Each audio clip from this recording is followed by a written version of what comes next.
Do I think the Cowboys would be a better team if Jerry would just focus on showing up to the games on Sunday and doing photo ops like everybody else? Yes. Yeah. Just cut out the GM and the owner. Yeah. Just be hey, my name on the building. Show up to get and you know what? If he did that, he probably would show up on Sunday, Super Bowl Sunday, to get a trophy. Mm-hmm. Conference Championship Sunday and get a trophy. Because he meddled. It's too much going on. Smart businessman. Love what he did with marketing. Can't take that away. But I don't know. I don't know where the focus would be if he just became one of the two. He's just that he's a different type of guy. Mm-hmm. Everybody knows what's coming. So, in other words, what we're about to do, if you were to say it about yourself, you would say, we're just about to see, it's just another part of me, huh? I got another one for you. And I'm going to tell you like this. Do I think the Jackson 5 would have been a better group if Joe would have stopped meddling?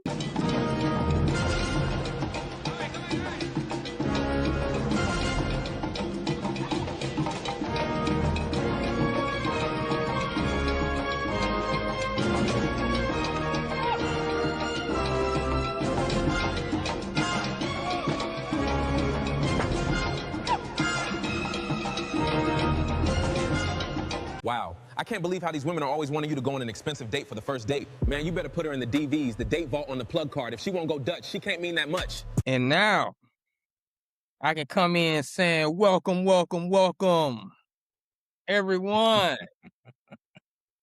15 minutes on the clock. Like I wanted it to be. We are live on Facebook, baby. Live on Facebook, live on YouTube at No Jazz Show. I want to welcome everybody. No Jazz Show. Yes, indeed. Yes, indeed. Yes, indeed. I love the way y'all clap for me as we come in. You know what I mean? Always.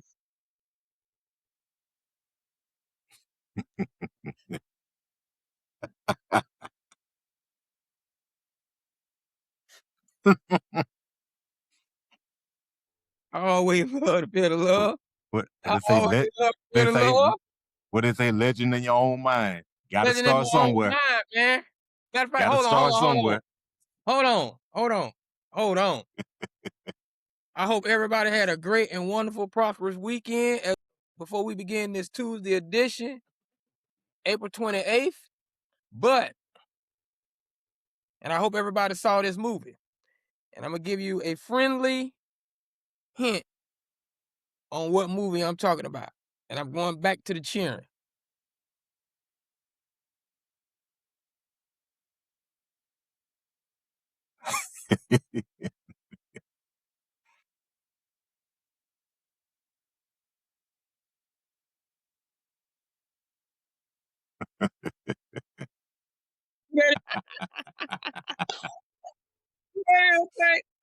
You talking about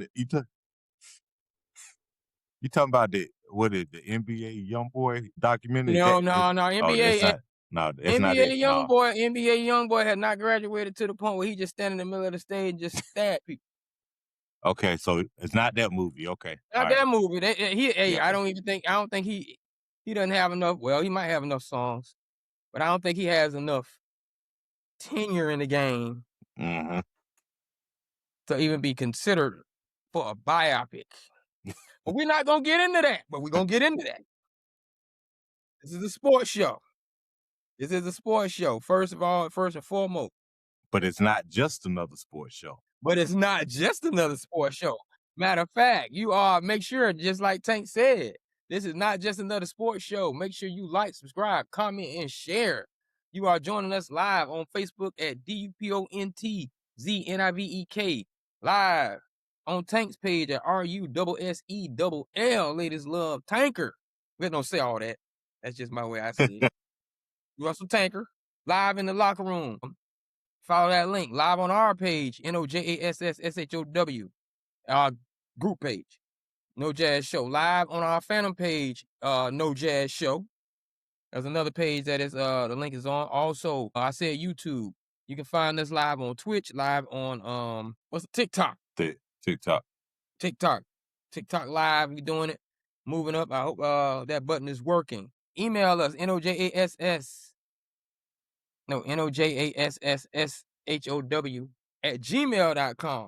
with all your questions, that you may have and suggestions for our show. It is live. We got a lot. Well, I'm gonna say we got a lot going on. We got one thing we definitely want to talk about in particular. Mm-hmm. You know what I'm saying? Because this is the home of the hit refresh button. If you all don't know what that is when we go from our normal programming of talking about sports, and we may jump off the track a little bit and hit the refresh button and talk about something that's happening in other genres, no matter what it is. It could be random. So always make sure and check out our hit refresh segments, pictures, posts, all of that stuff.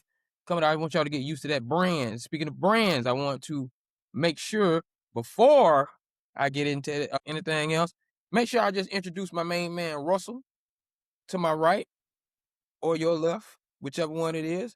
My main What's man. up, peoples? What's up, peoples? How y'all doing this evening? Man, I'm ready to get into it.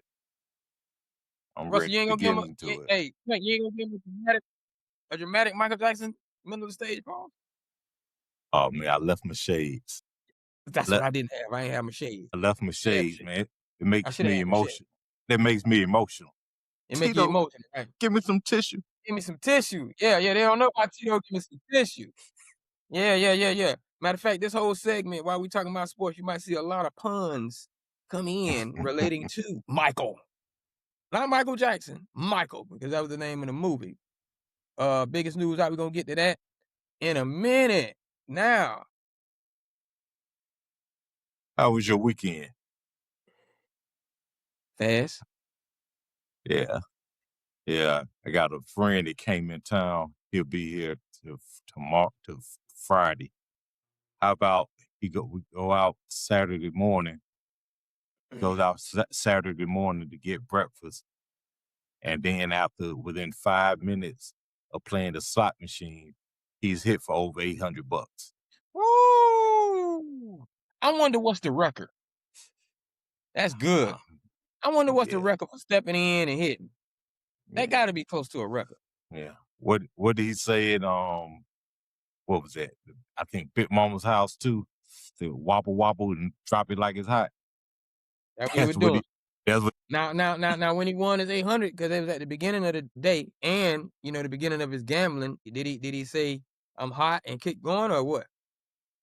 He said he was hot, and he kept going right on out the casino. Yeah, my type of guy. What's your friend name? Shout out to Eric. Shout out to Eric. Yeah, man. Yeah. All of the gamblers. No, it takes discipline to do that. Shout out to Eric and all the people that Gambling Anonymous. All y'all with an addiction. That is what you do. I know they say when you're up, you got to keep going. But buddy, when you up like that, time to break camp. Time to break camp, man. Hey, that $800 might have been pay for his whole trip. That was a car payment and the insurance with a little bit of gas in there. Hey. Yeah. My mother did something like that once. She came out here, her and a friend. They used to come out to Vegas a lot back when it was like $100 round trip just to fly out for a weekend. Yeah. They were supposed to be here 3 days. On day number 1, she came in. No, they supposed to be 4 days. On day number 2, she's in the casino. She hit for $2,500. She walked out. She said she was gonna leave. Her friend asked, "What? You going back to the room?" Nope. She said, "Nope. I'm going to the airport. I'm flying home." I'm out of here. Too many slot machines in Vegas. They're all over the place. A one-armed bandit, a dude outside doing a little ball game, the car flip. Mhm. Somebody was gonna make you feel lucky. Mhm. Yeah, yeah. Even in the airport, Yeah. she still had to get to her gate. Yeah. She said she got that 2,500 and came home. Didn't Time to didn't go. play nothing else. Time G-O. Time to G-O out of there. Didn't play nothing else. Now, speaking of gambling, let's talk about the gambler. You know who the gambler is? Gambler is that old boy Jerry Jones. Yeah. Oh, And Jar. you know what? I'm just gonna get into it. Yeah, a light snack, Magic City Wings, the plug card. We're gonna get to you going down the line. We always get your little branded thing throughout on the other show, you know. And quick visits. Y'all in. Y'all good. Yeah, come on now. I We always think got you. y'all. We We got got you. you. We talk about the gambler because it fit right in. The segue was there, baby. You know, and we talked about it during the draft. He gambled during the draft, but now he's gambling on thinking that our man used to be your man, George Pickens, is gonna sign this. Well, they say he's scheduled to sign the franchise tag. Well, yeah, he hasn't yet though, and he doesn't have to. But we'll see if he does it. But they say he What they wants it say he long has term or until July. trade it. Yeah, Yeah, and that's the thing. Once he signs it, it's a wrap. well, I think he's still eligible for the Yeah, trade, right? yeah. They could get him to he could sign it and then they could trade him, but they have to trade him to somebody who says, "Hey, we're gonna We give gonna you a sign long you term for a deal." long term. Right, Yeah. right. See, So Dave Mulugeta, do you cut big deals outside? See, they're saying he's good, and I'm not taking anything away from him, but I just want to know: does he cut big deals outside of the deals where he's trying to finesse Dallas? Like everybody mm, else, I'm pretty sure he has other players who don't play for Dallas. Other athletes that don't play for Dallas. Is he signing these deals with them for lucrative contracts the same way he finessing Dallas? I I think haven't seen anything like that. yeah, the negotiation with Dallas might be a little more sticky than with his other Or is he teams. making them sticky for the name? It might be. I think Jerry, Jerry enjoys dragging things out because it keeps them in the news. And with the exception of Micah, when they've had these past contracts they've always signed the guy. And it's basically with the exception, like I said, with the exception of Micah, okay, if the guy if a guy's a key component of the team and he's due for a big contract, you can basically bank on it and say it's going to get done. It's just a matter of when, because Jerry likes you to talk about Dallas really year round, but especially up into training camp. So I think that's part of the method to his madness. See, and another thing about that madness is, and the reason I bring that up is the Marion Overshawn, Mm-hmm. Agent Zero, has signed with Mulugeta. Yeah, And see, I'm hoping he has a good year this year. He's 6'2", very quick to the ball, always around the ball when he plays. But the best ability is his availability. availability, and he had been available too much. And he hadn't been available. So now I'm like, so you're strategizing, you're gonna sign with Mulugeta,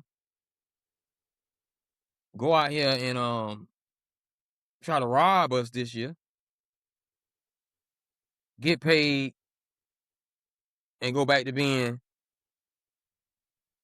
what we normally see. See, that's the part I Yeah, don't like. That's nothing, players and a lot of people say things like, "Oh, why you all in their pockets?" The owners don't, man. I don't think like players. I think like ownership. I think like Joe Jackson. See, I wanna reach my hands out to the wall, and I want everybody.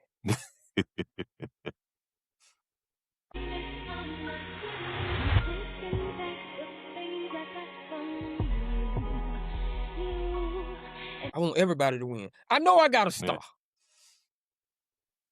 but what about the family? See, and in football, the parallel to that is your salary cap. Yeah. So I just can't. And everybody is not gonna be like Mike, pun intended, and don't need to get their money to make sure everybody else get their money because that is the way you're supposed to play, Dak Prescott. But Yeah. it's people out here being greedy, man. See, Yeah. that's the part. I don't know if they're manipulating Jerry or what. Yeah. I don't like, I mean, because ultimately it's the team's responsibility to pay you and work out the salary cap. But if you're somewhere that you enjoy being, and since there's a cap, you have to be willing to negotiate and say, okay, Thank I'm you. not, I can't, I can't just be hell bent on being the highest paid in my position. I want to be top 5. I can't always say I want to be number 1 in my position because you got other players on the team who might be good enough to say, hey, I want to be the highest paid at the position. And it just doesn't work that way. You can't have a team with 3 or 4 guys being the highest paid at their position. I mean, And when you talk about liking where you play, also involves how close you are to a championship, how close you are to winning mhm, another championship, how close you are to being a dynasty. A lot of people have rings after they've gotten paid that second time, first time, or whatever mhm. on their agenda, and they want to end their careers knowing that they have at least one championship. And this is across any sport. Rarely do you see the highest paid guy in the highest paid position or whatever that position is throughout any league also has championships attached to it. Championship. Yeah. There's a And sacrifice you gotta make. yeah, you have to decide at what point in your career is getting a ring more important than not your financial well-being, but your ego and how much you're getting paid. Because guys like to Exactly. say, I'm the highest paid. And so before y'all go in, oh, y'all, it's easy to talk about somebody else's money. You're not in that position. We're talking about how it works with the cap. You can't have everybody the highest paid. You can't put yourself so far above the team all the time that you want to, that they can't sign other players. Because if you're the highest paid at your position, but because of that, we can't keep other players, you're not gonna win anyway. Ask the Ravens what happened when they gave when Flacco gambled on himself, won the Super Bowl, became the highest paid, but they lost the surrounding cast because they couldn't pay all of them. And he wasn't good enough to keep them afloat like that. Because when they pay you that kind of money, particularly as a quarterback, but now going with the receiver also, your talent, your abilities, and what you do has to cover a multitude of sins. Meaning, we aren't good in this area, we aren't good in that aspect, or I don't have a good number 2 as a receiver, so I got to be a dominant number 1 regardless, right? So Mhm. your ability, you need to be good enough to make up for the fact that 1 or 2 other players that you needed to keep is no longer there, and you got a second or third tier guy taking that guy's place. And So, and and as I said, Imma throw another name in there too. Imma throw another name in there too in a minute, but I wanna go off what you're saying because the one and we understand that the NFL is a league that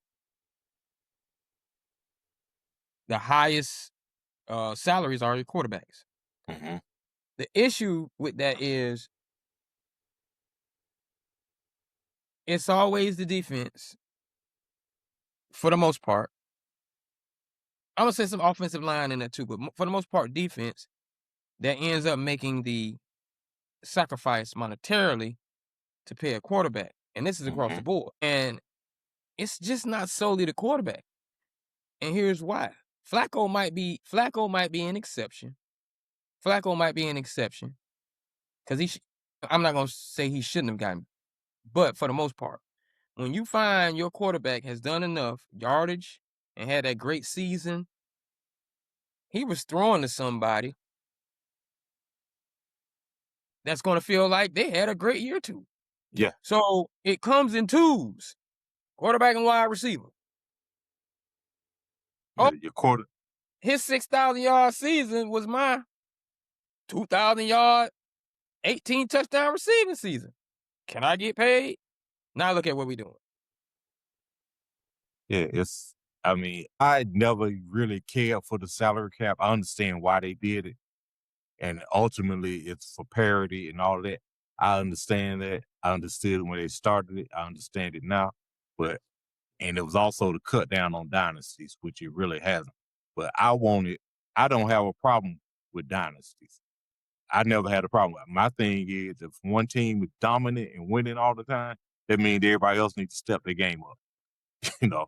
But yeah, Dynasties are not going to have. It's football. Dynasties are yeah, not going to be more than 3 or 4 years before you're reloading, or it's just too much yeah, football on the body, and then yeah. someone else will sneak in. And people want to get paid. Yeah, and people want to get paid. And I believe the NFL, me personally, I believe the NFL started the salary cap, not for parity. I mean, that was one of the reasons, but I believe they started because there was a man by the name of George Steinbrenner over there looking like, I love me a league with no cap. Yeah. And also We the want to get fact that, involved. yeah, and That's what he said, George and Steinbrenner. those players wanted free agency also. They're like, all right, if y'all want free agency, you want to hop around, shop around, Hop around, you can do that, but you're going to only be able to get a certain amount of money from whatever team you go to. give and take. It was Yeah. give and take, and And and they slapped them with their rookie salary cap. and they slapped him with that rookie salary crap. Now going back to your original point, because I'm gonna theme this thing out, and I'm gonna bring up another guy too in the midst of his name, but you'll understand why it works that way.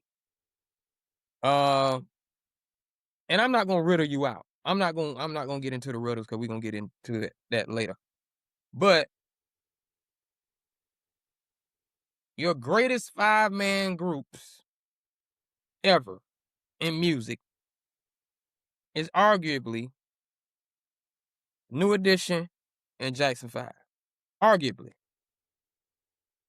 And they both had a front man that was willing to sacrifice for the team. That's all I'm saying. And you see, Mhm. look at their success. Look at their success. Yeah. Yeah. You got to have somebody who's selfless. Gotta have somebody You who's got to selfless. have somebody like that. You gotta have somebody who's selfless. And when you have that, and that person knows who they are, they've been approached plenty of times. Ralph Tresvant got approached by all of those BBD, probably not those Johnny songs. But he had an opportunity to get them Teddy songs. He did. He had an opportunity to get them Mhm. Babyface songs. He had an opportunity not to even make anything past "Is This the End" and "Cannon Girl." Mhm. Let's keep it 100. Y'all act like y'all want to act like Michael Jackson first solo album was off the wall. No, he did 3 as a kid. Yeah. Music and Me was one. What was the other one that had Ben on it? He Yeah, had three. I think And Ben yeah, was the name of it, yeah. right? He had three, and none of those three did well. His first one, if I'm not mistaken, it sold well under 100,000 copies. Jermaine solo outsold him. Mm-hmm. He because they was trying to make sure they had, but that's a whole different story. All we saying Yeah. is you gotta learn to be selfless in this game if you want to last a long time and wear the Marines. Now, I'm gonna move on since we talking about brothers. Let's talk about it. AJ Terrell and AV Terrell, congratulations to the brothers. I'm gonna get him a hand clap. Yes. Yes. And I Yeah, already have already have a name for the combo if they both on the field at the same At the time. same time, so you think, all right, let's talk about it. Yeah. I'm pretty sure AV gonna start out. He's a dog. I've been hearing about him. He's a dog. Yeah. I'm pretty sure they're gonna. I mean, unless he has a great camp, just to probably get his feet wet, they put him in the nickel Yeah. to get him on the field with his brother. But now, when you're talking right corner, left corner, what's Yeah. your nickname for him? The Cover Brothers. The Cover Brothers. The That's Cover. primarily what they're gonna need to do. I'm gonna tell you why I love that name, but I don't like that name. I love that name because that's a great name. I don't like that name because they play in Atlanta. And Atlanta will make anything a reason to make a flyer and have a party. Them boys need to be out in Flowery Branch going to sleep. They got some dogs on defense. They gonna get, I mean, Pierce, is that his name? Yeah. He may get 4 to 6 games. He may come back around November, December. We looking, with his situation. I'm pretty sure he's gonna get suspended. Yeah. Or have to, not play. Wish him well, wish him the best. But they got Atlanta might have a little They something. yeah, they got a good nucleus. Yeah. And it should come, and we'll see how it comes together this year with the new DC. But Right. I think that Avion's transition to the NFL might be a little easier. I don't want to say easy because it's not an easy game, but might be a little smoother because he'll have that familiarity with his brother there, and his brother can let him can go ahead and school him. I'm sure he's probably been talking to him while he's at Clemson anyway, but telling him and showing him some things and helping ease the transition for him. So I think it's going to be interesting. And let's not disregard the value of that pick. Not just the talent of the young man, but the value of that pick is it. Getting him in the third round. I got him in the first third round. Yeah. His brother his brother AJ has probably already been schooling him on technique. Mm-hmm. Younger brother probably already been looking at older brother on how to be a pro. Mm-hmm. I'm pretty sure younger brother done visited older brother in Atlanta and understand, hey, this was going on in Atlanta. And he probably got all that out of his system. Yeah, and being the fact that they're both from Atlanta anyway. We know what's going on. Yeah. And watching that's this especially in Atlanta. Yeah. So, and watching his brother not having the off-field incidents. So he's like, okay, this is what I need. Okay, I can see what my big brother's done, and I can keep myself out of trouble also. Because AJ hasn't had any issues at all off the field. And for his brother can see that, have that example, and say, okay, I'm gonna do the same thing. I'm gonna keep myself out of trouble too. That's how you do it. Mm-hmm. So the value of that pick was very ingenious on the Falcons' part from that regard. And I thought if I'm sitting there watching the board and I see him, I mean, hey, and is this the first that this has ever happened? Two brothers playing the same position on the same team? Same position. I NFL. I can't recall. It's possible, but I can't recall. I know some other side of the ball situations. Yeah. But I can't think of any right off the top of my head. I can't think of any. Same but position. I do know this also. He was ranked the 30th best player coming out of the draft. So he was a potential first rounder. That's potential first round. You get him in the third round. So that's a value pick for as far as you got what was perceived as a first round talent, but you got him in the third.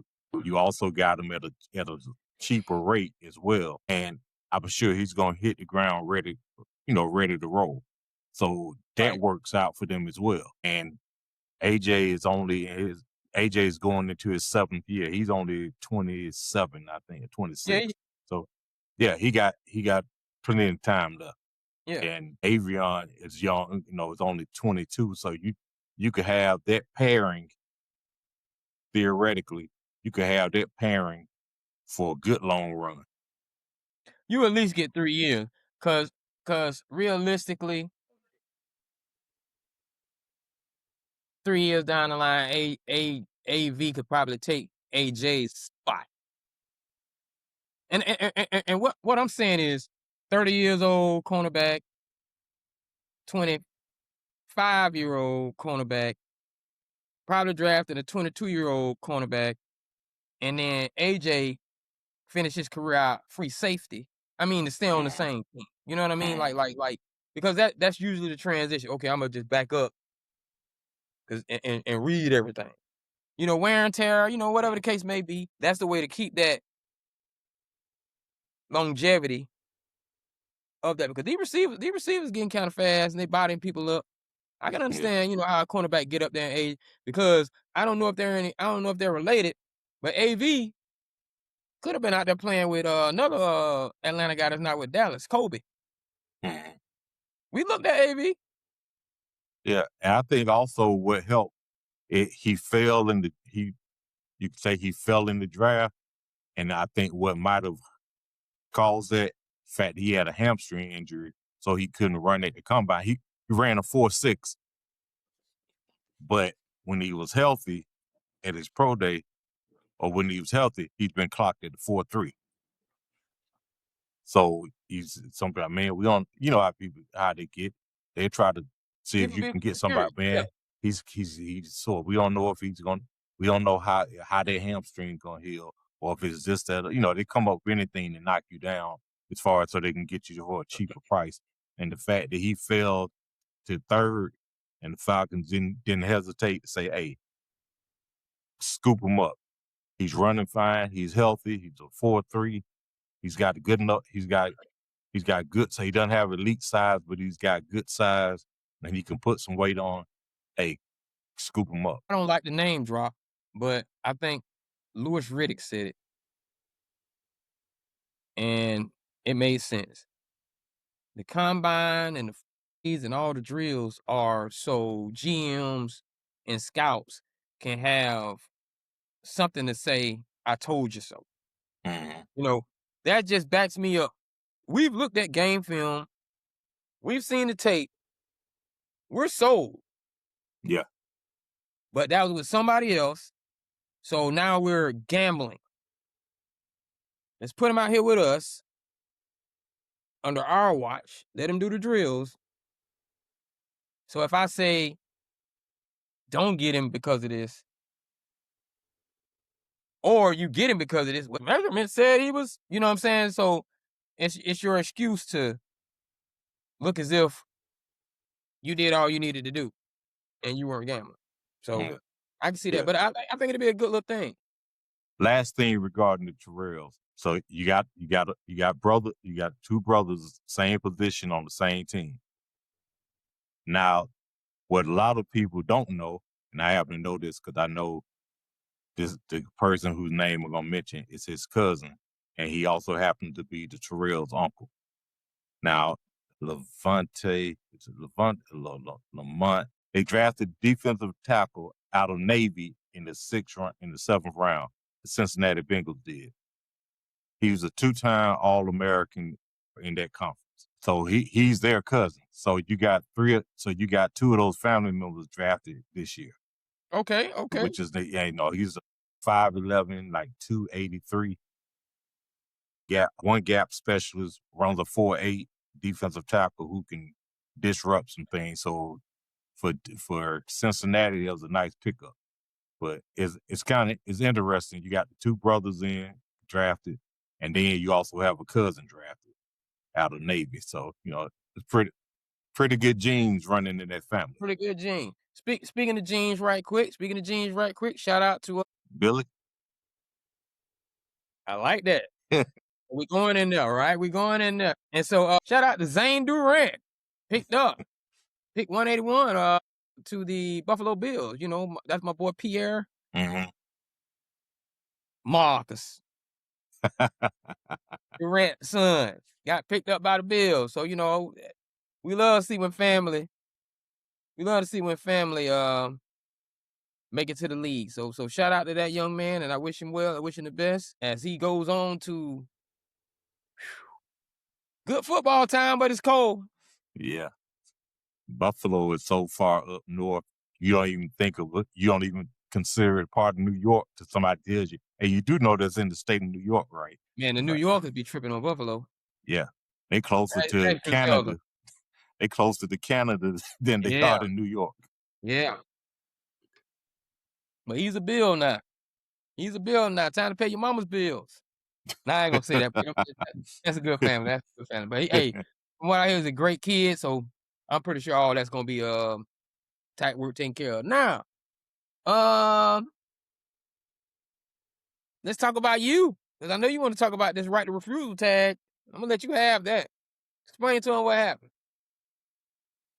I don't even want to spend much time on it because I'm just pissed off with the whole situation. Pittsburgh Steelers, as you know, they have the quarterback room right now consists of Mason Rudolph. Damn.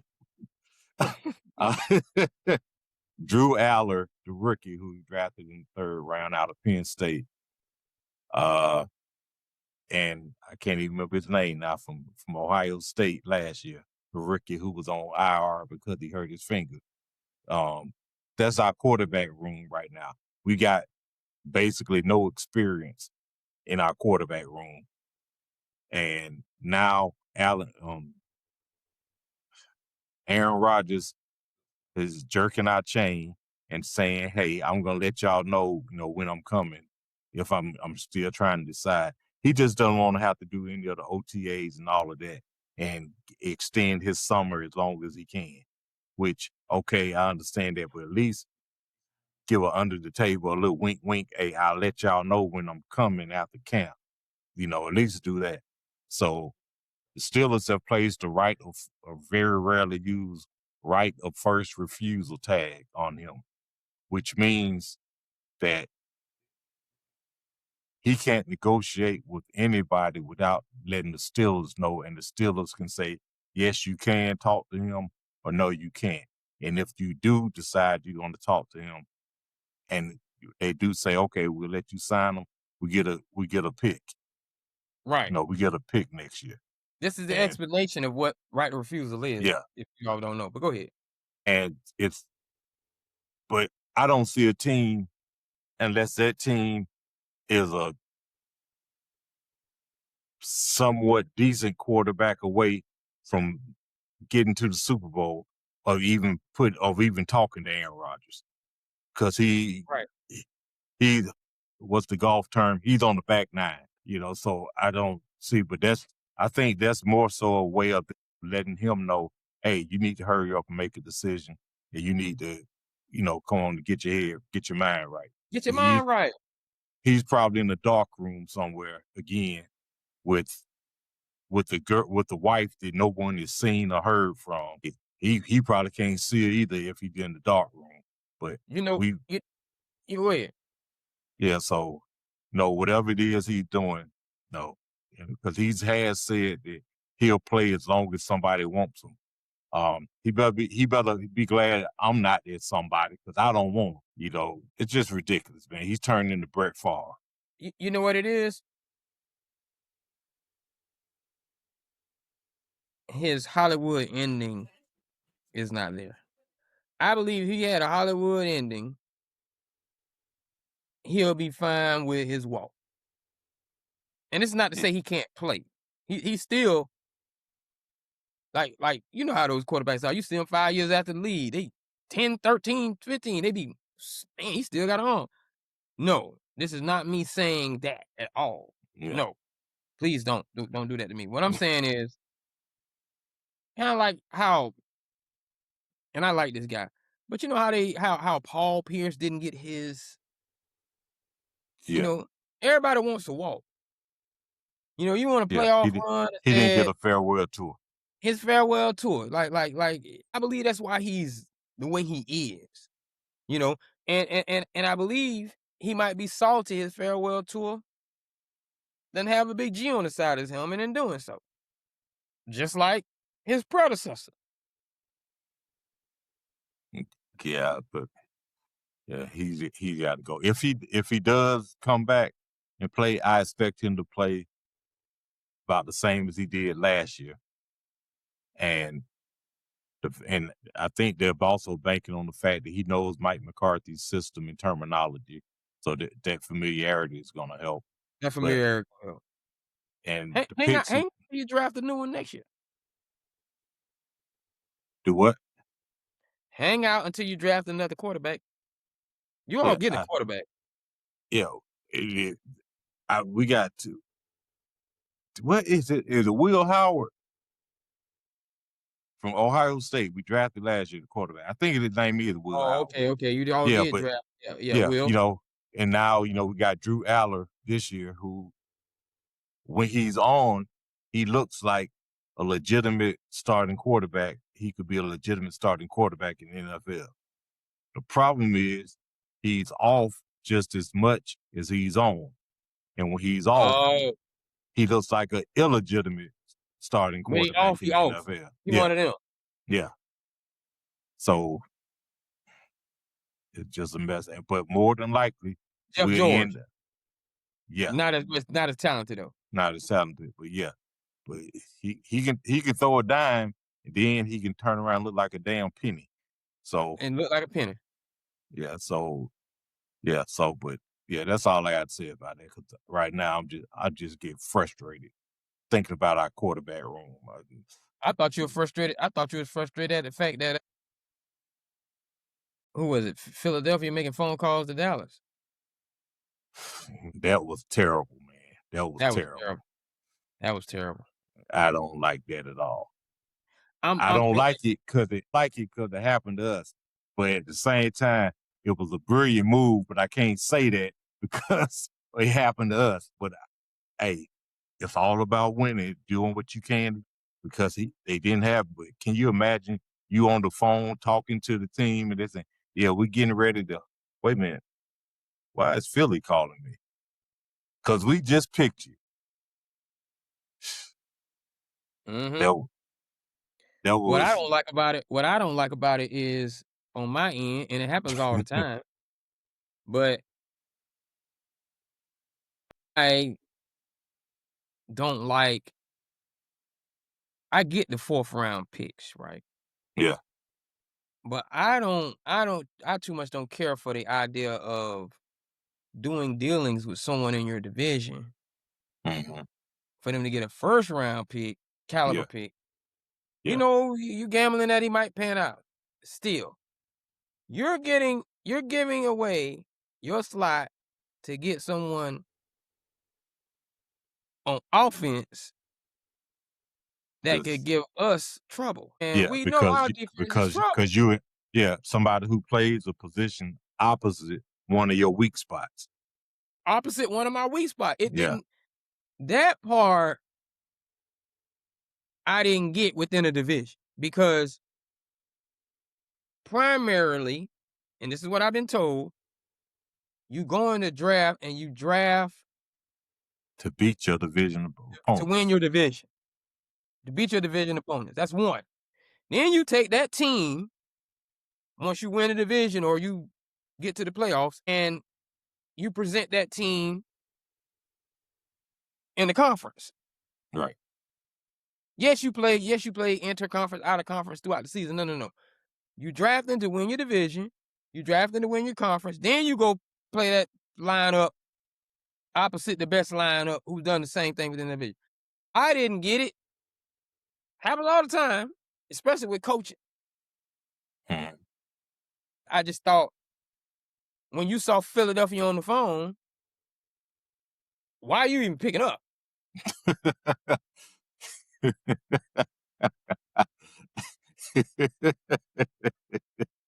Yeah, I wouldn't have.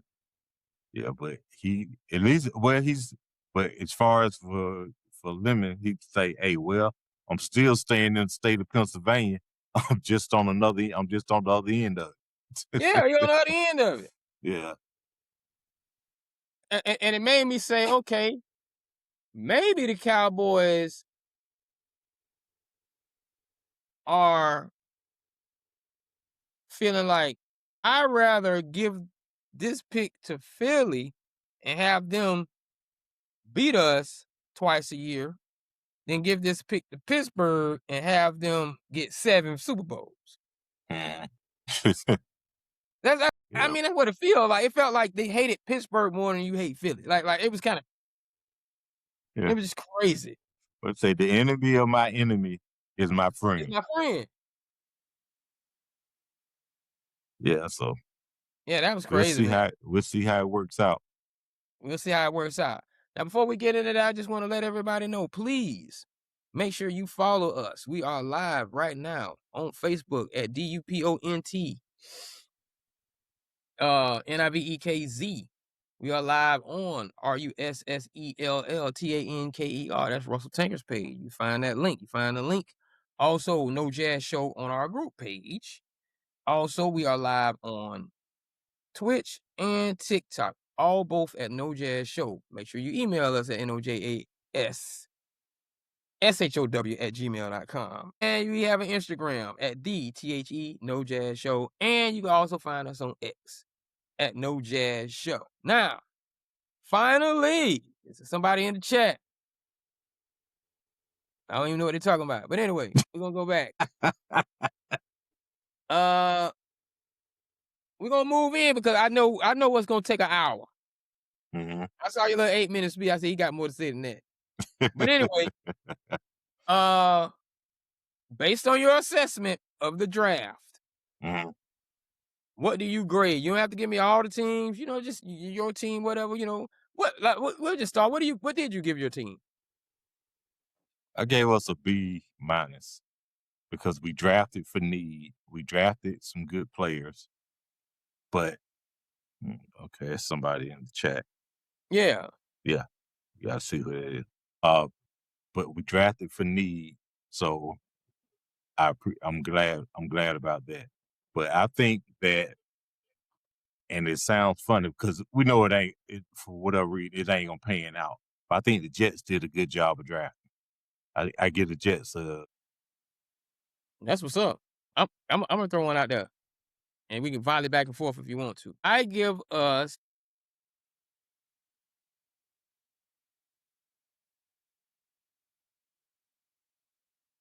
A minus. okay, it's okay. Okay, we got Todd standing in the chat asking, do you think that Mike McCarthy is a good fit for the Pittsburgh Steelers? Oh, that's the answer for I you. Younger Mike McCarthy, I would say, would be a good fit and it does have something to do with his DNA being from Pittsburgh. So he does know the culture.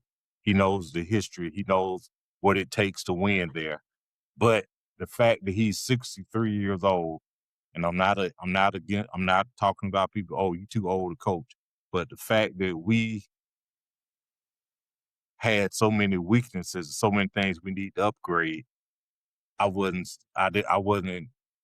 not confident on him being able to get the job done in the length of time that he's got 5 years. If he hasn't gotten to a Super Bowl or won a Super Bowl in 5 years, by that time he'll be 68. I don't think he's going to be back. I don't think he's going to keep coaching. And if we aren't any closer to a Super Bowl in the next 3 years than we are now, he definitely shows that he's the wrong choice. And so I think with him, it's a legitimate wait and see. Him as a coach and what he has and his knowledge is good, but I don't think that his age and for the things that we're lacking, particularly a quarterback, which is really what you need in order to win in this league, we don't have that, nor do we have a dominant feature back. So I don't think that him being the head coach is a great thing. I mean, I truly expect that we go 9-8 or 10-7 this year. And it'd be much the same as it's been, because we do have enough talent to do that. But no, I would have preferred that the Steelers went younger and went offensive mind, not older and the offensive mind. Thanks for that question, Todd. And make sure you go to YouTube and subscribe to us. We are at NOJASS small s HOW. Spell it like that, you'll find us.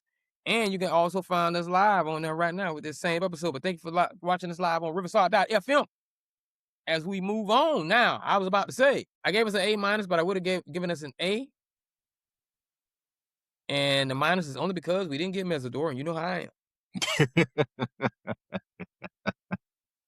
Well, you got another D. You got another D from the state of Florida, from a college in the state of Florida. Exactly. I'm not even against Malachi. I just like the youth. Like Malachi, Yeah. 6'4", he actually fit the mold, stature-wise, better. I do like the fact that I haven't seen this for a long time. We got a splash pick at the same time we got a pick for need. You know, it was almost like we went up to get Caleb. We went up to get Caleb and ended up picking him at 11, which was a need. We actually did pretty well. And then after that, we just started chopping it down, concentrated on defense, something that we need. So now it does look like on paper. See, that's the thing, and I don't like people to get this wrong. On paper, it looks like, oh, they look like they may have some talent on defense. And if that offense can do what it did last year, we might be all right as far as being contenders are concerned, because that's what everybody's saying. And that's what everybody gets paid to do, because they're on Jerry's payroll to keep them in the news. But another one I want to bring out is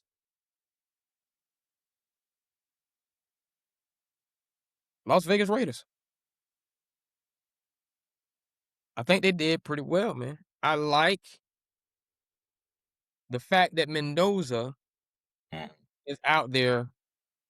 And this is not me saying he's the best quarterback, but he's out there with a guy in Tom Brady that's going to be in his ear. And we've talked about this. He's going to mentor that young man. And that young man, I'm about to make up a word, seems mentorable. I knew that word was coming.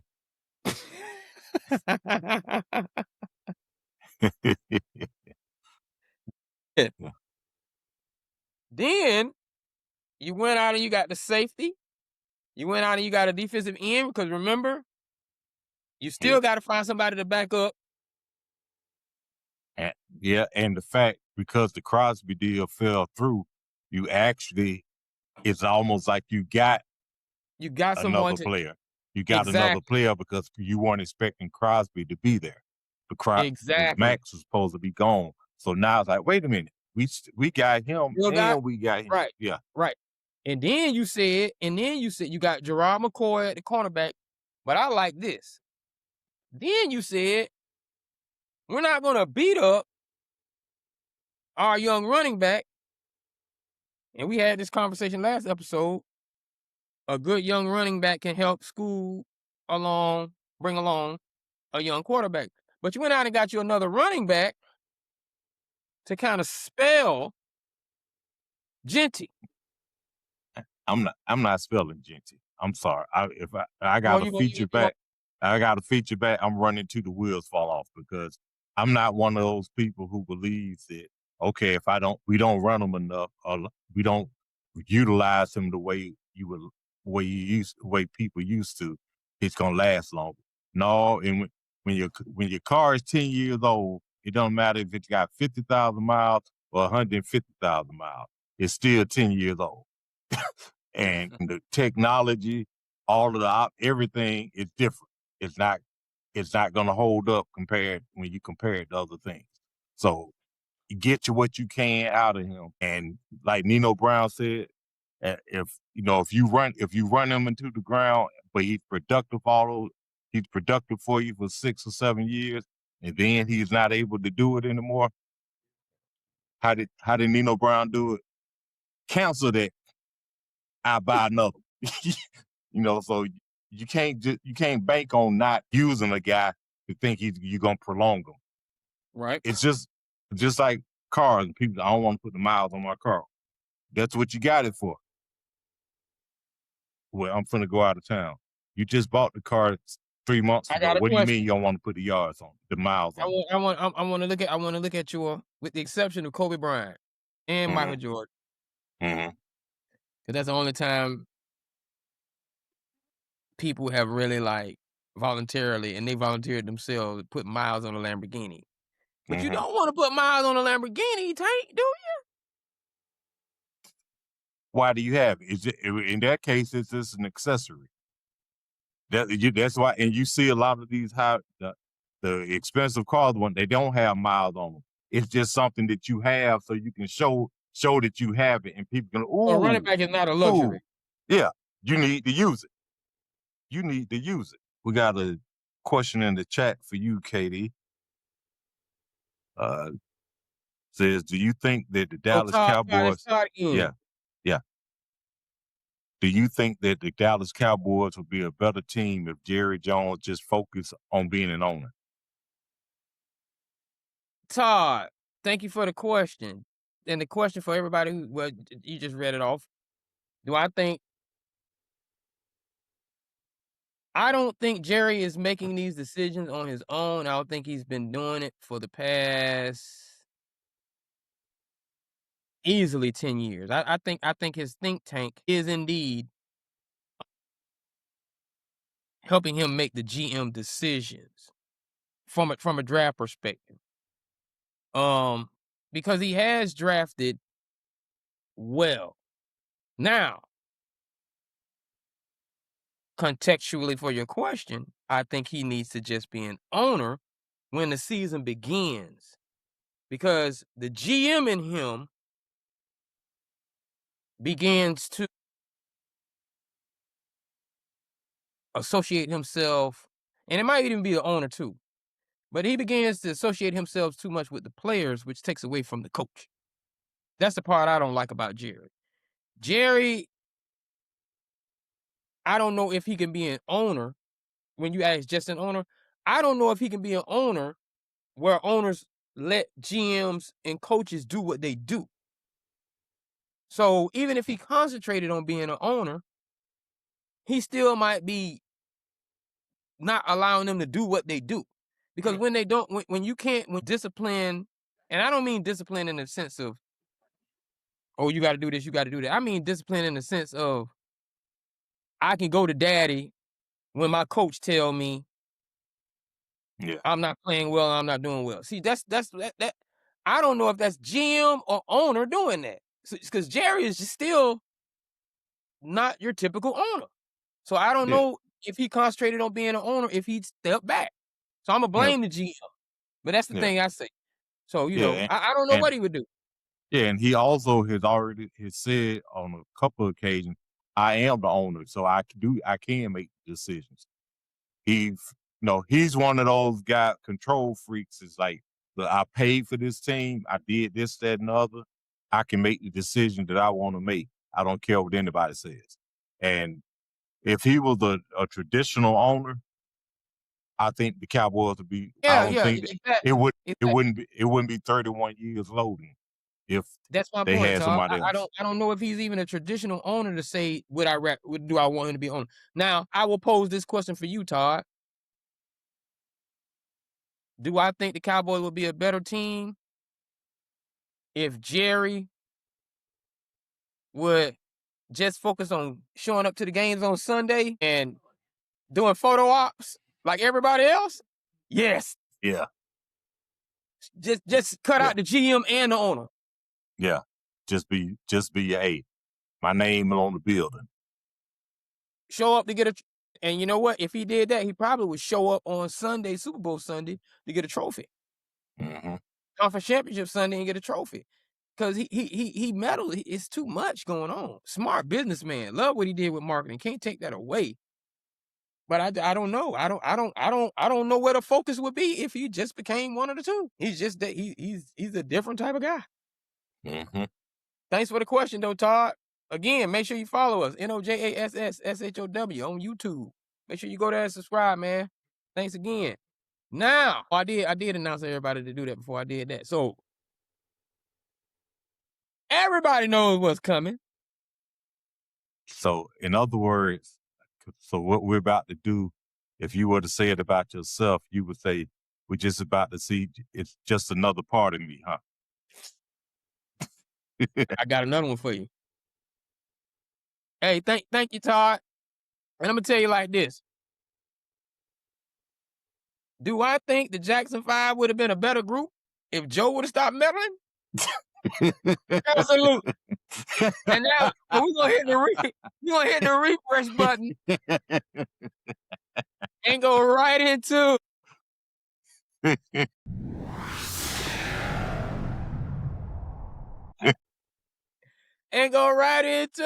our movie review of Michael.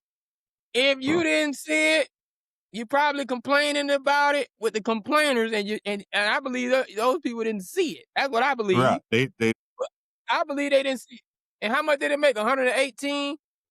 It made $218 million. 218. My bad. Worldwide. My bad.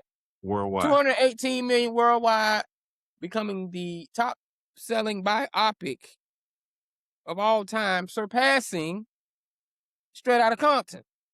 Which reminds me of what Ice Cube did in No Vaseline. Ice Cube was one man, he took on three. Michael Jackson was one man and took on five. Shout out to NWA though. Y'all know what's coming. Y'all knew that was Mike coming, man. Y'all knew that was Mike coming. So you said if Joe wasn't meddling like that, they would have been better. So you're saying is this meddling? Is this meddling, or was this just a part of what needs to happen to make man, this thing happen? Let me tell you something. We're gonna break this down as we critique this movie. Let's break it down into bits and pieces and parts. Okay. And since we're talking about Joe, we're gonna talk about Joe. Unlike 1992, when they came with that narrative and they made Joe seem like this dictator to his kids. Mm-hmm. You know, we've been living. Shout out to Jackson, the American Dream too, because we've been using that as this template. But nevertheless, they depicted Joe to be this dictator for the past 30 some odd years, and I didn't agree with that because I think Joe understood his genetics, he understood his DNA, he understood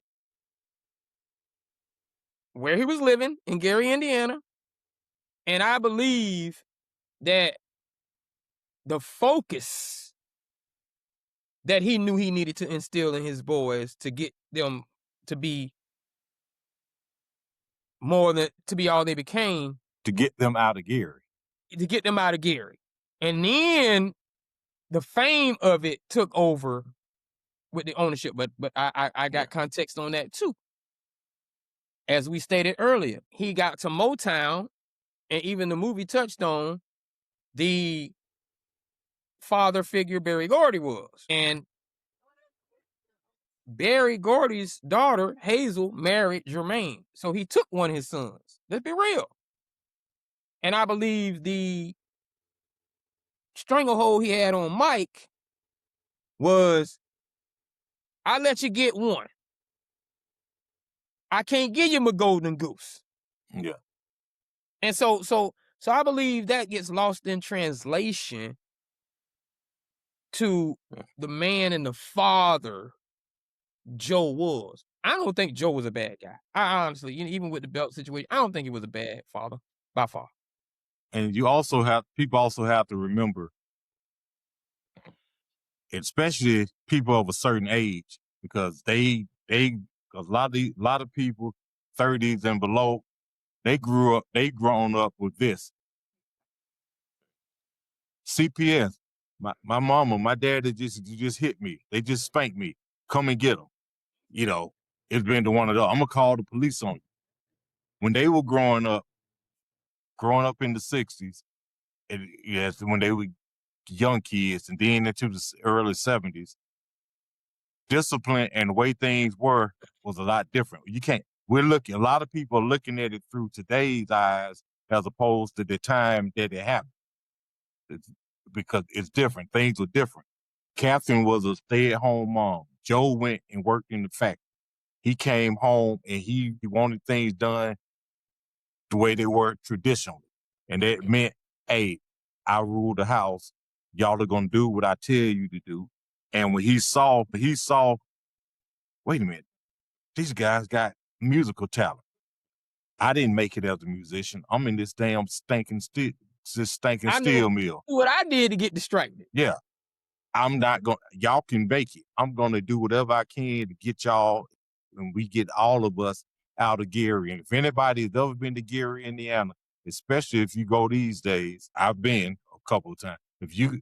Back then, when I was going from time to time, if you look at Gary, Indiana, you would say, I understand exactly why Joseph said, we're going to get up out of here. Gotta get up out of here. So what he did was a little harsh at times, but I think is what was required in order to get the best out of Mike. It caused some issues, and we're going to get into that. But I don't think he was a bad guy per se. I think his motive, and his heart was in the right place as far as getting them out and how they were going to do it. I don't like people saying he was a bad guy. Yeah, the way he went about it, some people say that wasn't right. But I don't think his heart was in the right place. You know who's saying it wasn't right.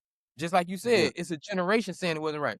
Yeah. You're talking about a generation that gets to have grown folks conversation. We didn't get to have grown folks conversations. Be quiet, grown folks talking. Leave. You didn't get to bro your daddy. Mm-hmm. No, bro, you don't understand. Like, even if you ain't mean that, excuse me?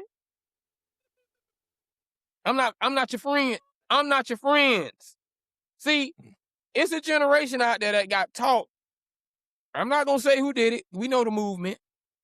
Mm-hmm. That got taught. This is okay. It's a generation out there. You go to jail, you hit your kid one time. Then the kids found out, oh, a lick is just blowing up with smoke coming out your nose. So I'm calling people on you. You know?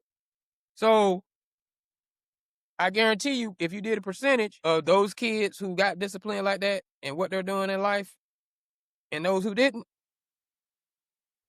I bet it don't balance out as far as a success rate. And I am glad that the movie was open, and I think this is more about Mike, and we ain't gonna get into Mike just yet. Yeah.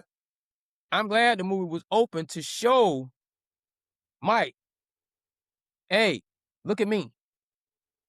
Look at me. This is before Riddling. You know, hey, let's be real. Mike had ADHD. Yeah. You got to think, also, he was a kid and he was going to act like a kid. You can't. But Joe said, hey, I see that you got a special gift and I got to get it out of you because this thing can set the whole family up. I got to put you in an adult environment and get you to focus. I know you want to look out the window. But you can't look out the window right now because we're working on this.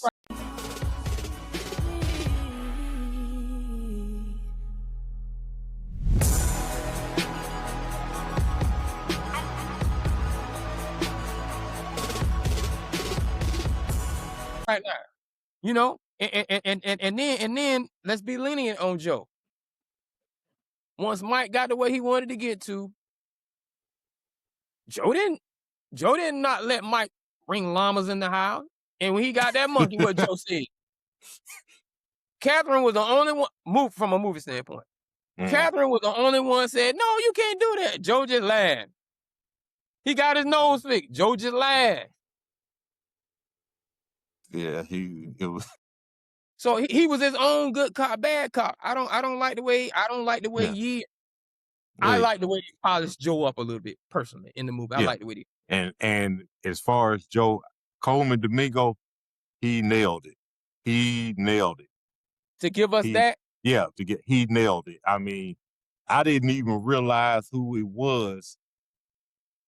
I knew it was Coleman Domingo, but I had to look up and see who he was to Did you see how see. much he looked like Marlon? Yeah, yeah, Yeah. yeah. I'm like, man, they cat. So as far as Joe, I guess we can button up Joe, but the casting for Joe was excellent. I But Joe think was excellent. yeah, because, and I like the fact that they even put the green contacts in his eyes Yeah. because Joe had the green contact. Because I was looking, I said, yep, they did that too. I think they portrayed him, and this is for the whole movie. Then we'll move on to the next section of the movie. But for the whole movie, people have to look at it as what the writer and the director from their lens and what they were trying to portray. Because a lot of people who are critiquing it, like the professional critics, and then, like you said, a lot of people who hadn't seen it, they just talking. Right. They just That's talk. not in the. It's not to critique the movie and watch the movie and critique it. It's not about this is the way I would have made the movie. That's not what you do. You look at what they presented on screen and what they were doing, and did they carry it out effectively? Because it wasn't supposed to be, we're going to show you everything that ever happened in his life. They gave you little snippets into what happened to develop Michael's psyche and why he thought and acted the way he did with certain things. Just like when we talked about Joe, when he said, if you're not first, what? He impressed in them that, hey, you got to win. You need to be number one. And that's what Michael was in, like later when Mike said, I want to be the biggest star in the world, not the Where do you think biggest he got that R&B, from? the biggest star. Exactly. That belief system came from Yeah, eating ice cream with Catherine, yeah, the good cop. But that belief system came from reaching out to that wall as a yeah, family. yeah. When he was 10 years old doing that. I Yeah. mean, and You got it, Mike. yeah, all of those things was shown throughout the movie why Mike was like that. Man, Right. why does he? So yeah, but go ahead. So, and what do you think about Nia Long as Catherine? Um, And what do you think about Catherine in general? Just going by just the movie. I'm gonna do all three of them. Yeah. Catherine in general, Mm-hmm. Nia Long, Angela Bassett. All three of them portrayed a woman who publicly, and I love this. All three of them, because the real life Mm-hmm. person need to be like that. Because I remember when Mike was getting his 7 Grammys.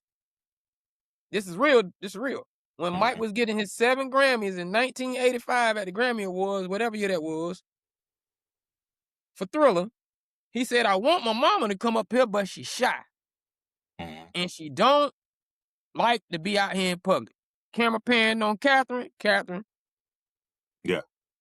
and all three ladies showed, the real one and the two portrayals showed, I am never going to let you see how I voice my opinion, and my opinion matters in this house. She had an opinion in that house, Yeah. but it never got out publicly. Because when these women get their opinion out publicly, all the vultures hear that opinion like she don't get to say nothing in the house and somebody dictate her in the Mm-hmm. house. But no, Catherine had a voice. Yeah. She literally was the rational leader of the house. Yeah. Like, Joseph, you're going too far. We're not You're gonna going have too this. far. And Yeah. Joseph would stop. Joseph stopped in American Classic, and he stopped in Michael, didn't he? When she put her foot down, Hey, he okay, like we say, the man's the head of the house. Okay, yes, but the woman, Catherine, she was the neck. Hey, Joe, oh, you turn this way because you're going too far. You're going too far. And I thought that Nia played the I part thought she did very excellently well because she because was, that's what I wanted to see. yeah, and I even the physical character, you know, 'cause Catherine has a limp because she had polio when she was younger. So Mhm. and you see that in there. She Nia wasn't in the movie a lot, and again, she wasn't because but the she was in movie there was enough. the movie was about Michael, but she was in there, like you said, she was in there enough. And each time we saw what her role and relationship was with Michael, and Ugh, this is taking forever. Yeah, I can't figure out who owes what. Wait, what's this? The plug card? Instantly? Yes. No more chasing money. with Joseph. And you saw she was meek everywhere else, but in that house, she was In bold. that house. You're I not really just gonna be I able to, really need people who's ever watching live, I really need you to understand what this poster woman was. Publicly, I'm not gonna let you see dissension. right. It ain't coming out. It's a unified front when it comes to the public. Now, Unified. whatever we need to iron out behind closed doors, oh, we're gonna do that. There will be But no red tables hmm, because I've watched this man mold his clay into what I see. I watched him do it. yeah, she saw what she liked that was positive, and she gave, Yeah. and the things she didn't like, she made her opinion on. So it If it was, wasn't, he didn't and run roughshod. he didn't run. He didn't. Hey, and when it when she said it was too much, she said it was too much. But she Mhm. also saw, whoa, this too much is looking real good right now. Yeah, That young Michael at that fairground when he had the little girl yeah. and he realized that showmanship, he realized he had her mesmerized. That right there, for people who don't know how to watch films, that was Joe saying, look right here. Yeah, Talk to me, man. yeah. Talk to So me. I thought she did an excellent job. I like the portrayal. I like the fact that they put wardrobe in general, from hair to makeup Yeah. to clothing, everything. They put their time and they put their money. They did an excellent job. It wasn't a Tyler Perry thing.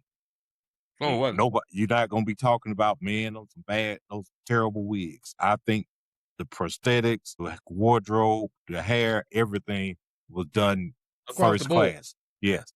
And the way she carried it out, you really do feel as though, okay, I can relate and I can see why Catherine is. And when you look, you see all that, it's like, man, I did not know she was that way.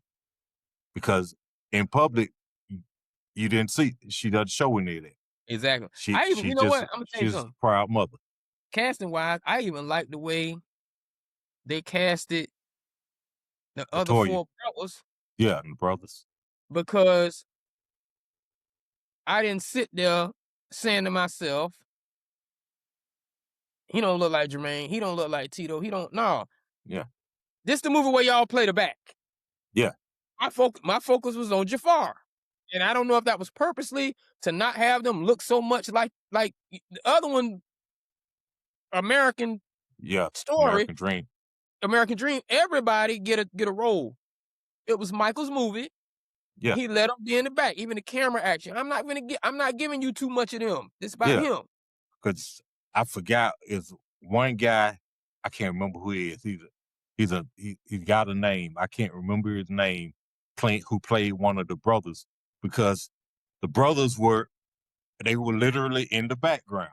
In the The background, movie, it's like, man. yeah, Even so, down to the Twister game. Y'all want to play? yeah, Nah, we going to play with these girls, man. You going to play Twister? Okay, y'all ain't no fun no more. In the background. yeah. That was the end of it. What kind of relationship did he have with his brothers?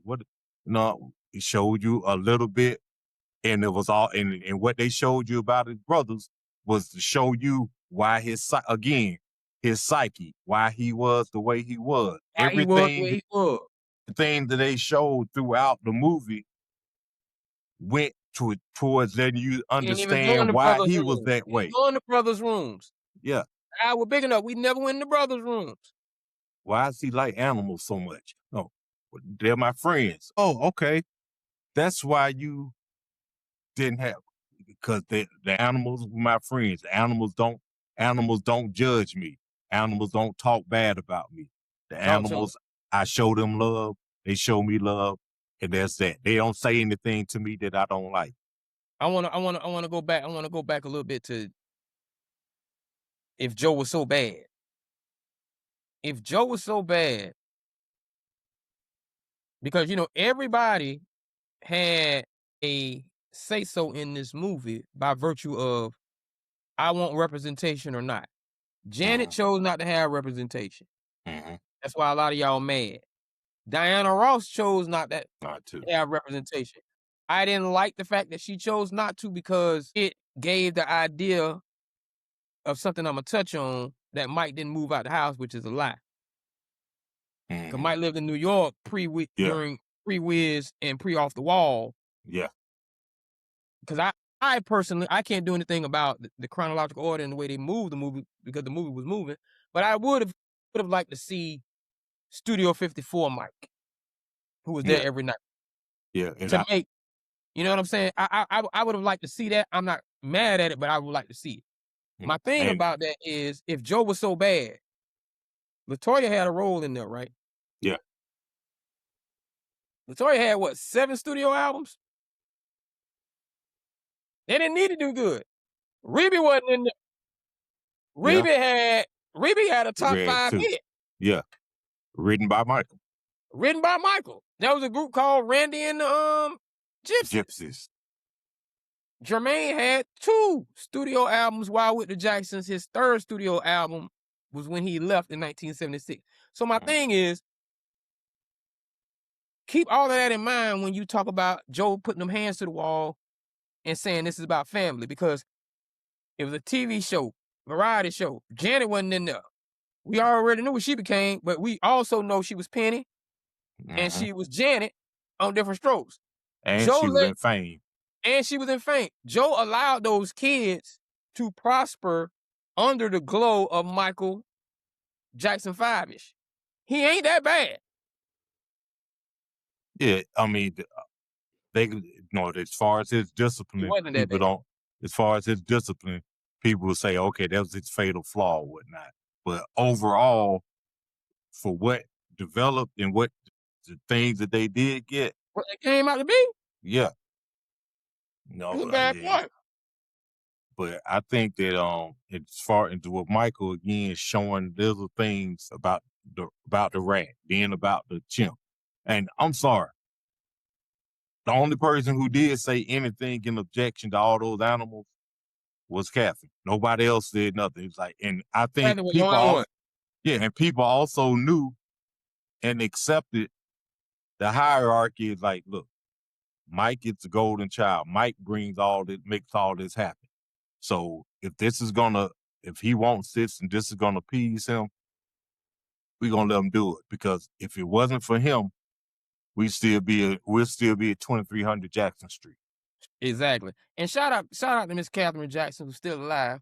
I'm gonna say she had just as much right to have some say so about them animals. And Yeah. this is why. She was never going on tour. So who Hmm. take care of them? Who taking care of Lowry Park Zoo while they Yeah. gone? She probably had Yeah. to feed them snakes and Yeah. rats and She might have had to feed mussels. exactly. She probably had to pick up poo poo. So yeah, she gonna have something to say. Or Hmm. tell the help to go do it, you know what I'm saying, to make sure the help Yeah. did it so all that stuff won't be everywhere and tear up her house when she got there. So, hey, I might not want any more animals up in the house, Mike. You got a right to say something. Hmm. You know? Shout out to Joe who giggled when the monkey came because Joe like Yeah. But yeah, the way they carried out the entire movie for me was, I enjoyed it. I think, and I people, enjoyed it. and I know I'm jumping around, but with people talking about, oh, we didn't get to see the the what turned out to be him being innocent, him being falsely accused. I We mean, didn't it's get to 2 or see 3 that. parts, right? Yeah, yeah, but legally, because of the settlement, it was written in that settlement, It's and they written found out exact after they filmed it that, hey, we can't show this because we're gonna get sued if we show this. So they couldn't show that part of the movie. Also, the movie stopped in 1988. So and technically it began. those things, yeah. So technically, so you couldn't, all the other stuff didn't happen yet. So that's why it's not on there also. And if you have certain people who say, I don't want things shown, you do have to negate certain Go talk to them aspects. Yeah, you do have because to negate certain exactly. aspects You have to because negate certain you, aspect, exactly. oh, well, let's talk about when he was living in New York and he was filming The Wiz. His star, a co-star, was Diana Ross. No, I'm not. I don't want to be portrayed in the movie. Because I You know, can't. and I'm exactly You can't do The hypothetically, Wiz without having her showing her character. you can't do the Wiz. You cannot talk about the Wiz without showing her. And Diana might have said, and I'm just being hypothetical, it was too close of a time period to what I might have been doing, and I don't need nobody putting 2 and 2 together. Yeah. Or it making me look bad. Or making me look like I was doing this. I'm old now. That's past me. I Yeah. don't want that to be, and that's fine. That's why we give you the opportunity to do that, even though it has a gap. A lot of the people who wanted to see all of the allegations that came out. The Yeah. man was innocent of the allegations. So Yeah. what you really want? You want to show them, so then your same people who mad that you didn't see the allegations gonna be mad. Why y'all show them people? Yeah. He was And they found not guilty. so, He was found, they threw him out. y'all that type of Yeah. person. Y'all Yeah. just that type of person. That's who y'all are. You know? Yeah. And also the stuff that you saying wasn't there. Again, like I said, you got to look at it through the lens of the writer who spent 7 years interviewing people, hundreds of people, coming up with the screenplay, and then what they were trying to show and the lens they were showing. I wanted it to do this. I wanted to see this. I want this. Well, you're not going to see that. Anything that you don't know about Michael, go get his autobiography in 1980. It was written in 1988 called Moonwalk. And it tells you everything that you want to know up to 1988, up to covers everything in that movie, things that you didn't see. And there are things that, just like some people were upset or saying, well, I don't like the way they did Joe, or Joe was this, or Joe was that. But Michael admitted, and it's in his book, and it's also on video of him saying that he used to get sick and physically sick when his father was around, dealing with his father, because they had that kind of, because of their relationship and the way he resented the way his father was acting towards him when he was younger. Mm-hmm. And it might have been, there might have been. See, Mike, and a lot of kids don't understand this when you're kids. Everybody keeps saying this about Mike. All the producers and all the dancers and all the people that do videos. Mike was a perfectionist. Yeah. He did not get that way on his own. His Now, dad got to help mold that to him. there's a possibility Mike himself was at such a high level of perfection that when Joe came into the room, he still wanted more. Yeah. And that can make you sick. And you might, and Mike might have been such a perfectionist. I know I'm peaking, but I can't peak for him. Get him out of the room. I'm gonna be throwing up in here. My feet gonna be blistering because it ain't never gonna be good enough for him. And I understand that. Yeah. And as far as him being He a held it such a perfectionist, high. and some people were saying, well, how much liberty did they take with it? When they showed that after the performance of Billie Jean, when Mike, the way I look at it, the Motown 25 performance was when Clark Kent said, okay, I'm finna let everybody know that I am Superman, or when Tony Stark said, I am Iron Man. He took and showed, and that's when you saw, okay, that's when Mike Thriller was already doing all of this damage. But you saw him perform live, and all of a sudden it went, and the sales of the album kept going up after that, because you saw something that you hadn't seen before and haven't seen since with what he did. And after that, Mike barely duplicated that. yeah. And he said afterwards, and I remember it was in his book, and it was also in the movie. And we were talking about him as a perfectionist, and they said, "Man, you did that. That was great." Yada yada yada yada. And Mike says, "I wanted to stay on my toes longer." In his book, he says he was disappointed because he wanted to end it and stay on his toes a little longer. Everybody else who saw that saw Mike on his toes, and he hit it, but he wanted to stay on his toes longer. Every other human being, man, he stayed on his toes way longer than us, but he didn't stay on his toes long enough for Mike. And Joe probably was the only one told him, "You didn't stay on your toes long enough." We don't know. It's just, you saw who he was. Let's get to it. Jafar's performance. Brilliant. He gave us some insights. I saw you say he's up there next to anybody that's doing a biopic. Yeah. He for me, he did as good a job or better than Jamie is Ray. He's at least equal to that. And if you want to say better, I would not argue. Even the voice. I mean, yeah. I got subdued in him a little bit. What I will say is this: the advantage,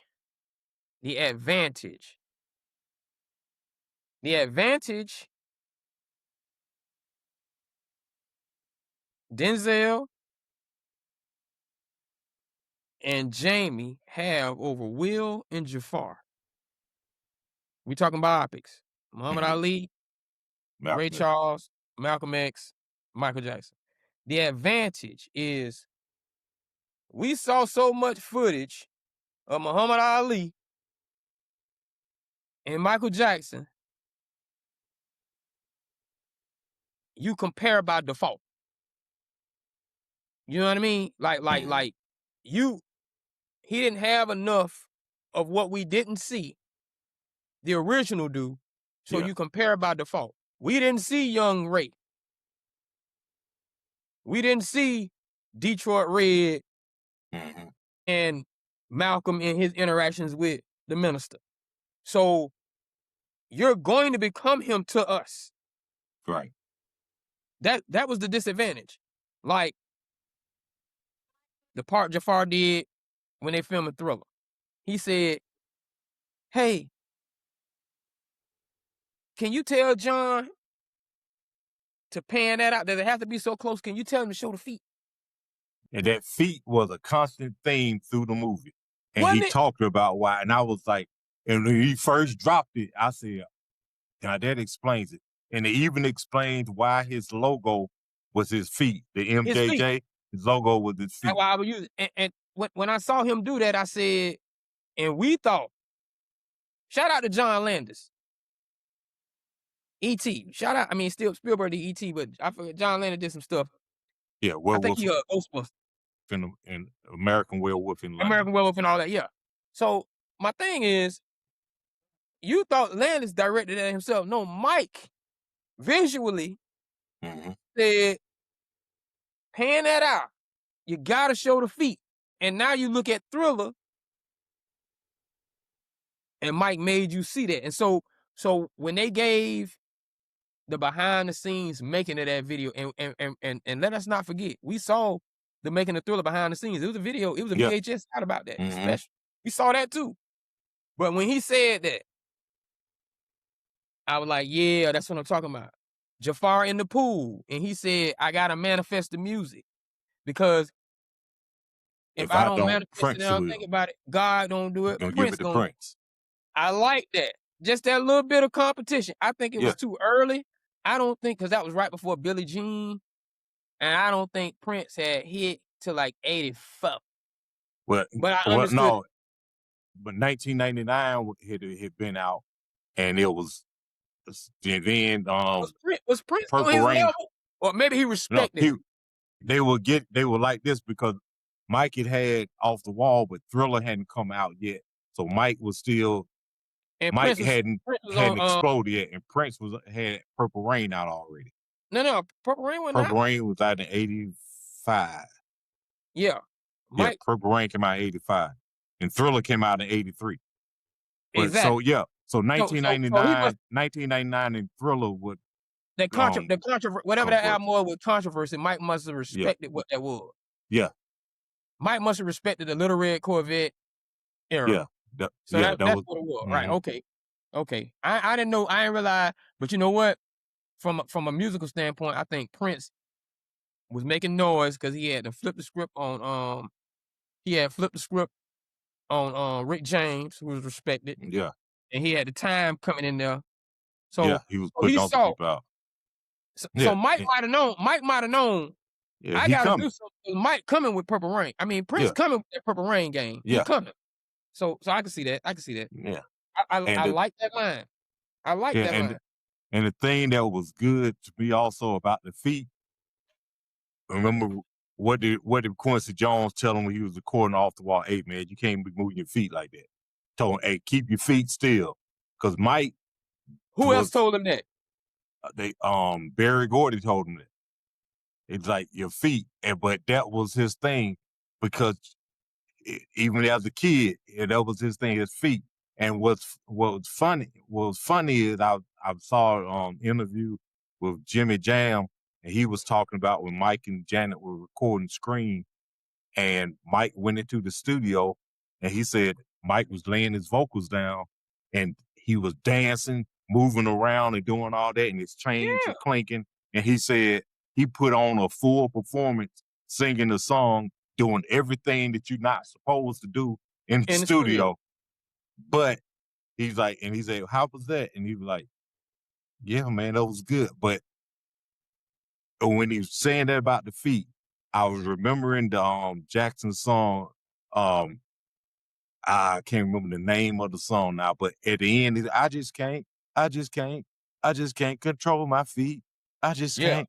I can't remember the name of the song, but just little snippets throughout the movie shows you the makeup of him. That was what it was. It was about the makeup of Mike. Exactly. Yeah. Now, I thought you were about to talk about that interview where his mama said I knew something was wrong with him, or he was special because we had the boy was moving his feet and dancing to the rhythm of the washing machine. Yeah. So I mean, the man was literally walking music. That's the only way I can put it. The man was literally walking music. And I think that if you ask, well, he did, because he admitted to it. Just like Brian Wilson of the Beach Boys, everyone says anybody who knows anything about music and him said he was a genius because he heard the music in his head all the time. Mike was hearing the music in his head all the time, and you see when someone's talking, or he just go into doing whatever, making the sound and all that. Exactly.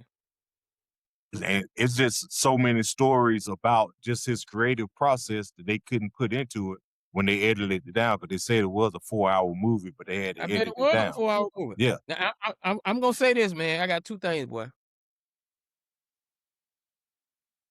That beat it scene was funny to me. But they showed you also, people say they want to about Mike. Mike had street cred. Mike had street cred. Hey, them jokers was straight thugging. And then when the Joker started doing the body wave, the thugs was in off. I was like, yeah, I don't know the LA boy gonna like that one. Yeah, but people also, I mean, if you don't know historically, all them dancers wasn't on our side of the ball. Yeah. But the gang members, the gang members were like, yeah, they were, and the fact that he brought them in. One thing people forget, and not just about Mike. Yeah, they don't forget about Mike, and they also forget about the Jacksons. And you haven't been there, you wouldn't get it. They from Gary. They from Gary. Them some street dudes. There's stories about all of them as far as, hey man, that ain't who you want to punk. You ain't gonna put hands on none of them. Let's be real. Golden Glove competition boxer was Joe Mm-hmm. and Gary before he Yeah. became a musician. All that. Come on now. Yeah. These ain't small people. They 6'1", 6'2". Yeah. That's not a soft group either. That's not a soft The- group. That's not a soft group of people, you know? And then, what was the beat it part? Oh, going back to what I was saying about their own, a lot of people did not see live. This is where Jafar got me. A lot of people did not see that Wembley Stadium Mhm. performance of Human Nature live. Mhm. Jafar hit that. Yeah. He He nailed it. performed that, boy. He had it. I went to see it 10 in the morning. I think it was easily at most 15 people in the theater. And you still heard, sing it with me. Why? Why? So I know. Yeah. I don't want to go back and see it now that I've seen it. I've seen it. Yeah. I want to go back and see it with a full audience to see if he make them say why. I Yeah. know he had people Yeah. in there saying why. I Cause know I he went. did. Yeah, because I went at 9:45 in the morning, and it was like maybe 20 people in there. And I think they were younger people. They weren't. They were people who came into the knowledge of him after he passed, or they were like maybe. I think these like 30-year-olds or something. Right. Because I say this: if you weren't alive during those times of Michael, you still can't grasp the fullness Of of fullness. what he was. And if you didn't see him live, I'm fortunate enough that I did go to the Victory Tour, those $34 tickets in 1985, On the which was waiting a list. lot of money back then. Yeah. And to see him live was Yeah. crazy. People passing out. I'm sorry. I've never seen it. There was more people passing out seeing Michael than got slain in the spirit in church. Hey, People pass out. you remember that? You remember that people? It was a People article, I believe. What was the popular one? People Magazine.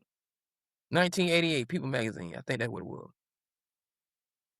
The most famous people in the world. It was Jesus, And Michael. Michael Jackson, Michael Jordan, and the Pope, or the Pope and Michael Jordan. But it was Mhm. Jesus, Michael Jackson. I said, boy. Yeah. I mean, And I again, think I they, think, I think they were showing Jesus some respect. yeah, because this man, and the thing, when people start trying to talk about compare other people to him or Don't whatnot, do. yeah, Y'all just want one. Michael was and is an international star, not just domestic. Michael went on world tours. Michael's world tour wasn't America and Europe. Michael's world tour was America, Europe, Japan, China, England, everywhere. Michael was Mike, going to all the continents. Mike was the first. Mike was the first person to introduce me to the name Budapest. I never heard of it until I heard Yeah. somebody say Michael doing the show out there. Budapest. Never heard of the word. I mean, the country. What state Never. that in? No, that's Yeah, another country. That's a that's another city in country. another country, Budapest. way on the other side of the globe. I mean, I think Made me that, go look at. Mike, you yeah, taught me geography. yeah, I have no qualms about the movie, other Mm-mm. than it could have been longer just because they were doing it that well. But I do think if Jafar doesn't get an Oscar for that, there's something wrong. I think he deserves an Oscar for that, because he if you everything and everything that he did, and I wouldn't be surprised if Coleman Domingo got a supporting Oscar for what he did. They deserve some nominations. Like I said, it depends on the group. My boy did a phenomenal job. The DP and Mhm, Fuqua, that camera mhm. action and what they were giving Yeah, us, phenomenal. I'm giving that. You might have some sound. You might have some wardrobe Oscars. There's just might not be enough of the comparison thing. That's the only thing. But he did good. Now, like I said, that Human Nature, yeah. that boy That hit that. Yeah, that, and That boy then hit that. and to close it out with Bad, it was like, wait, man, he was. Bad was good. Yeah, and when they showed the beginning Him of the coming to it. movie, yeah, the beginning of the movie and the end when they showed him from the back, you like, is that Mike? Man. Yeah, Yeah. so And you for know it's a me, hairpiece now and yeah, all that good stuff, all that. The intricate. We gotta go, and we can't even give you everything. yeah, But all in all, I like the movie Michael. It showed you exactly what I needed to see. The performer. That's what I yeah, needed to see. yeah. It showed me, and The for those, development of the performer. yeah, and for those who complaining about, oh, I didn't learn anything new or this and other, there, truthfully, there's nothing new to learn about Michael. Everything is out there. It was out there. His book, everything about him for those 40 years is already out there. We also saw it in the Jackson in American Dream. We even saw it, if you could stomach it, in that damn horrible Man in the Mirror with Flex Alexander as Michael. Shout out to Flex. Don't do Flex like that.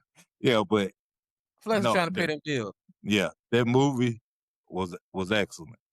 That movie was Yeah, it excellent, was man. excellent, Go man. see it. I mean, yeah, It'll probably get another $17 from me. It'll probably get another yeah, 17. yeah. I'm gonna go again, and like you said, I want to see the reaction when in the full theater, because like I Right. said, it was a I've handful of seen it now, people so when I went. Yeah, I could take that Miss Lois talking to me the whole movie. But at any rate, this has been the NOJASSSHOW. And man, I think honestly, man, I think we've done a whole lot. But I'm gonna give you opportunity. You got any final words? if you haven't seen it, go see the movie for yourself, and don't listen to the critics, because particularly the professional critics who are printed everywhere, because they don't know what the hell they're talking about. Right, right. And the last thing, and we talked about this last week before the movie, do not allow these professional critics to try to dictate what our culture is and how things are Exactly. supposed to be. Because if you are an actual fan of Michael Jackson and his music, you will get exactly what you need out of this movie.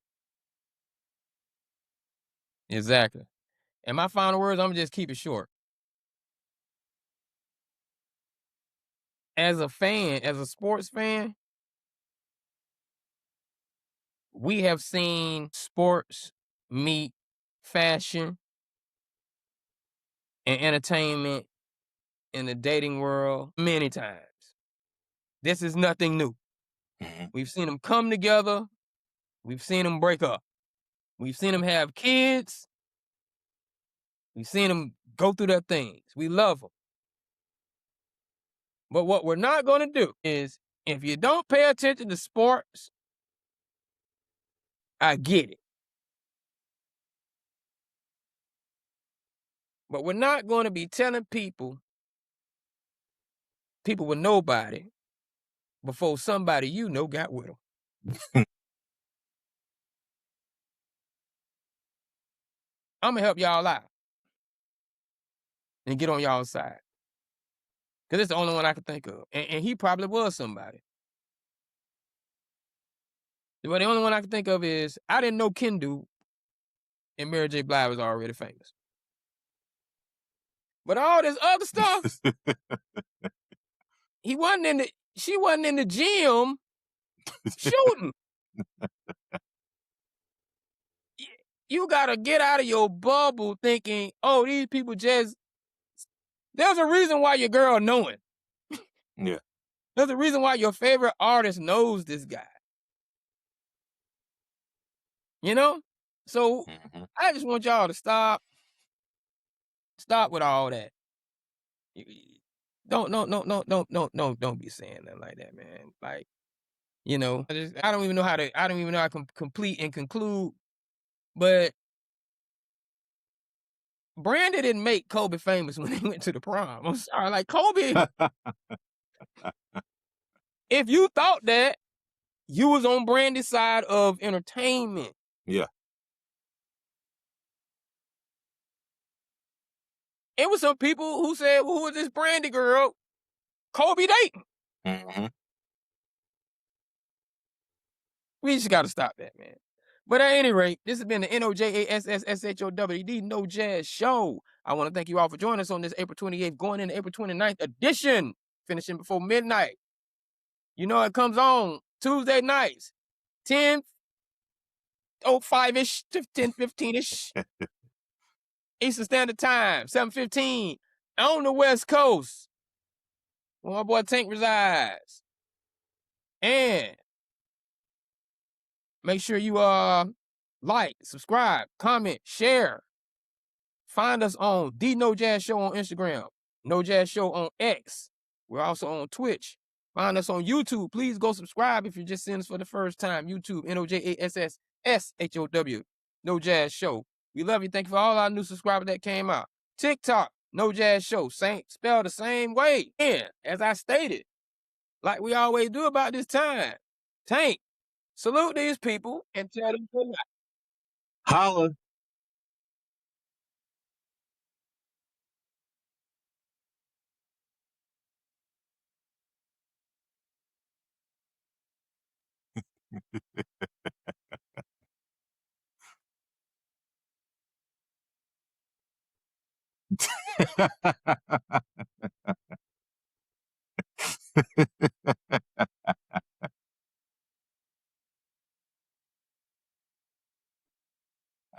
That got doggone man. We are out of here.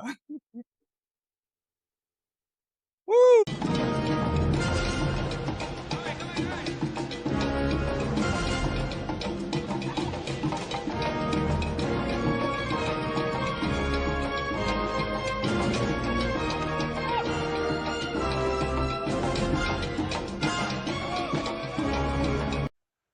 You just watched another episode of No Jazz. Follow us on YouTube at No Jazz Show. And make sure you hit us up on Twitter at No Jazz Show. Make sure you hit us up on Instagram at NOJ.A.S.S. Follow us on Facebook on our Facebook page at No Jazz Show. All right? See you soon.